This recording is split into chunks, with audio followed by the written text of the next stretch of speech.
ইনশাআল্লাহ। বিবাহ করা ফরজ নাকি সুন্নাত? মাশাআল্লাহ, বিবাহের ক্ষেত্রে দেখেছেন, কালকে রাত্রে এক ভাই জিজ্ঞেস করছিল, এই জবাব কালকে রাত্রে দিয়েছি, ওনারাই তো করেননি আবার। আচ্ছা, খেতে বসে সালাম দেওয়া যাবে কি, আর এবং জবাব দেওয়া যাবে কি, দুইটি প্রশ্ন। বিবাহ করা ফরজ নাকি সুন্নাত, আপনার অবস্থা আর উপর নির্ভর করছে। বিবাহ করা কখনো ফরজ আর কখনো নাজায়েজ, আর সাধারণ অবস্থায় অধিকাংশ মানুষের জন্য সুন্নাত। কি বুঝলেন? বুঝলেন তিনটি হুকুম। ফরজ কখন? যখন বিবাহ না করলে গুনাহ হচ্ছে। সাবালক মানুষ এখন বিবাহ না করলে মন মানসিকতা ঠিক নেই, বাজারে গেলে শুধু ওই লেডিজ মার্কেট যেতে ইচ্ছা করে, হ্যাঁ, ওই মহিলাদের দেখতে ইচ্ছা করে, হ্যাঁ, টেলিফোন করতে ইচ্ছা করে, চাচাতো বোন মামাতো বোনদের টেলিফোন করি, আর যাচ্ছে ওতে মোবাইল বিল যাচ্ছে, হ্যাঁ, ইন্টারনেটে যখন তখন বসেন, আর শুধু খালাতো বোন মামাতো বোন ফুফাতো বোন ভাবি আর শালি, বিয়ে তো করেননি, ইত্যাদি ইত্যাদি, বা ভাইয়ের শালি অমক তমক, এই গল্প শুধু গল্প করতে ভালো লাগে, গুনাহ। হস্তমৈথুন ইত্যাদি ইত্যাদি, আরো গুনাহ, জেনার আশঙ্কা, চোখের জেনা, এসব হওয়ার আশঙ্কা, তাহলে বিবাহ করা ফরজ। তাহলে বিবাহ করা ফরজ। গুনাহ থেকে বাঁচা ফরজ, সেই জন্য গুনাহ থেকে বাঁচতে পারবেন বিবাহ করলে, সেই জন্য ফরজ। আর বিবাহ করা নাজায়েজ কখন?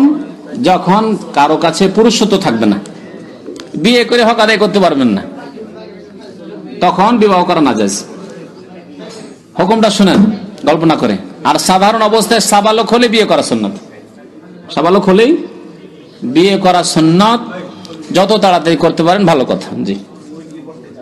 সালাম, সালাম যে কোনো অবস্থায় দেওয়া যাবে, সালাম যে কোনো অবস্থায় দেওয়া যাবে, খাওয়ার অবস্থায় দেওয়া যাবে, নামাজের অবস্থায় দেওয়া যাবে, হ্যাঁ, কোরআন তেলাওয়াতের অবস্থায় দেওয়া যাবে, পেশাব পায়খানা থেকে আছে, বাথরুমে আছে, ওর বাড়িতে গেছেন, অফিসে গেছেন, দেখছেন বাথরুমে ঢুকে গেছে, সালাম আলাইকুম বাইরে থেকে বলেন, কোনো অসুবিধা নেই, সব অবস্থায় সালাম দেওয়া যাবে।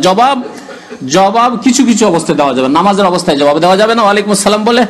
কোরআন তেলাওয়াতের অবস্থায় কোরআন তেলাওয়াতকে একবার মধ্যখানে স্টপ করে দিয়ে দেওয়া যাবে না, আয়াত কমপক্ষে শেষ করতে হবে, অথবা কোরআনটা রেখে তারপর দিতে হবে। আর নাপাকি অবস্থায়, পেশাব পায়খানার অবস্থায় বাথরুমে ঢুকে আছে না, সালাম দিল, আর বাথরুমের ভিতর ওয়ালাইকুম সালাম, বসেন, আসছি না, জায়েজ না, জায়েজ না। তাহলে জবাব দেওয়া ওয়াজিব, কিন্তু জবাব তখন দেওয়া যাবে না, পরে বাথরুম থেকে বেরিয়ে জবাব দেবেন, নামাজ শেষ করে জবাব দেবেন, কোরআনের আয়াতটা শেষ করে জবাব দিবেন। আর খাওয়ার সময় সালাম দেওয়া যাবে, আর খাওয়ার সময় সালামের জবাবও দেওয়া যাবে। হ্যাঁ, কি স্যার? ওযু করছে ওই অবস্থায়? না, সব ভুল কথা। ওযুর অবস্থায় কথা যখন বলা যায়, তো নেকির কথা বলা যাবে না, সালাম দিলে নেকি, হ্যাঁ, 30 নেকি, আসসালামু আলাইকুম রাহমাতুল্লাহি ওয়া বারাকাতুহু বলে ওয়ালাইকুম আসসালাম ওয়া রাহমাতুল্লাহি ওয়া বারাকাতুহু, 30 নেকি, এটা কি করা যাবে না, কোনো অসুবিধা নেই ইনশাআল্লাহ। এগুলি সব ভ্রান্ত ধারণা, জাহেলদের ফতোয়া, জাহেলদের ফতোয়া, আর আমাদের জাহেল কিতাবগুলিতে আছে।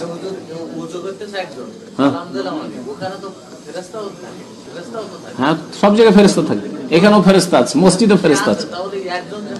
জি জি জি, না, ওই লোক পরে জবাব দিবে, জবাব অবশ্যই দিতে হবে। আর ওযুর সময় জবাব দিতে অসুবিধা কি? কোনো অসুবিধা নেই না। যেটা জায়েজ সেটাকে নাজায়েজ মনে করে বিদআত। আরেকটি কথা মনে, যেটা জায়েজ সেটাকে নাজায়েজ মনে করা বিদআত। তাহলে ওযুর অবস্থায় ওয়ালাইকুম আসসালাম বলা যাবে, কেউ যদি না আমি এখন দেবো না, ওযু করে দেবো, তাহলে বিদআত। আপনার জন্য গরুর গোশত খাওয়া জায়েজ, খান না, সে রুচি হয় না, খান না, যদি বলেন না না না খাওয়া ঠিক নয়, তাহলে বিদআত। বুঝতে পেরেছেন?